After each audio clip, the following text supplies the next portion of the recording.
All right, so the second model problem is from the Larson textbook.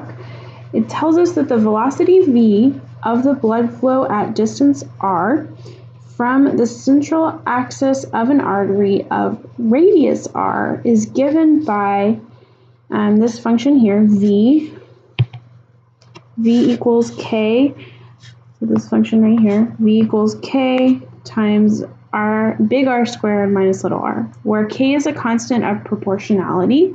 We want to find the average rate. So average rate, just to remind you from Unit 5, means we integrate from a to b, f of x dx, but we also divide, or we learned it as 1 over b minus a out in front, and that's what helps us find the average of a function. So just to kind of help you visualize what's happening, we have, think of this as like an axis, and you'll know from geometry that this is really not my cup of tea, drawing all the things, but here we go. We have this lovely artery here. And what is going on is we have a variable little r. And then our big R is fixed here, and then our k is also constant. So it's important to note in this problem that big R and k are both constants, okay? Because that's going to impact the way that we integrate this function. So if we want to find the average here, the average is going to be equal to, let me scroll a little bit for you. The average is going to be equal to 1 over r minus 0 when I integrate from 0 to big R of k times big R squared minus my little r, my actual variable. And I'm going to integrate this with respect to r, because that is the variable of interest. So before I even start to integrate this, I'm actually going to do a little bit of work cleaning this up, because as I'm looking at this, it's kind of a mess. So I am going to pull out the k and get rid of this 0 nonsense. So this is actually going to be equal to k over r times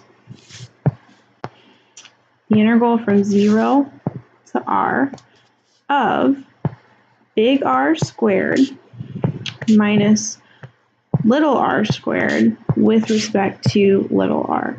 Now the reason I'm being so very careful about the way that I'm saying this is big R is like just represents a number, a constant, and little r actually represents a variable. So now when I integrate this, this is what's going to happen. The k over big R is coming along for the ride. Now r squared, keep in mind, it represents a number. So when I integrate this, it's going to be big R squared, just like a coefficient would be treated, times my little r. And then I'm going to subtract from that r cubed, little r cubed, over 3. And I'm going to integrate this with respect to from 0 to r. Okay, so now it's going to become a matter of fairly difficult algebra, or tedious algebra is maybe a better word for it. So I'm going to plug in. So again, the k divided by r is going to like come out in front. Now I'm going to plug in my big R first because it's top minus bottom. So r squared times big R minus big R cubed over 3. And let me erase that and write a better one because that looks kind of like a B.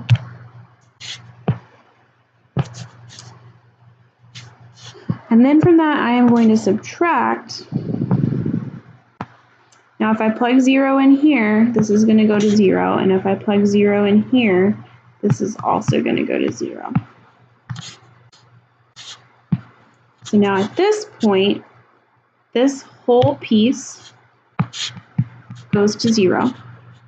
So that leaves me with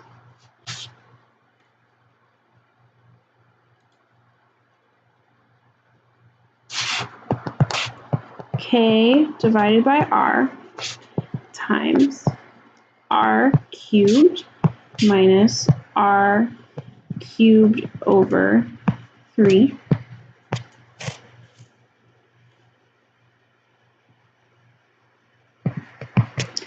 so k divided by r times 2r cubed divided by 3. Now what you'll notice is I have an r and an r cubed. So if you remember back from exponent rules, I taught you those in geometry and algebra too. We have the same base, we keep the exponents and we keep the base and subtract the exponents. So I'm going to be left with 2 times k times r squared divided by 3.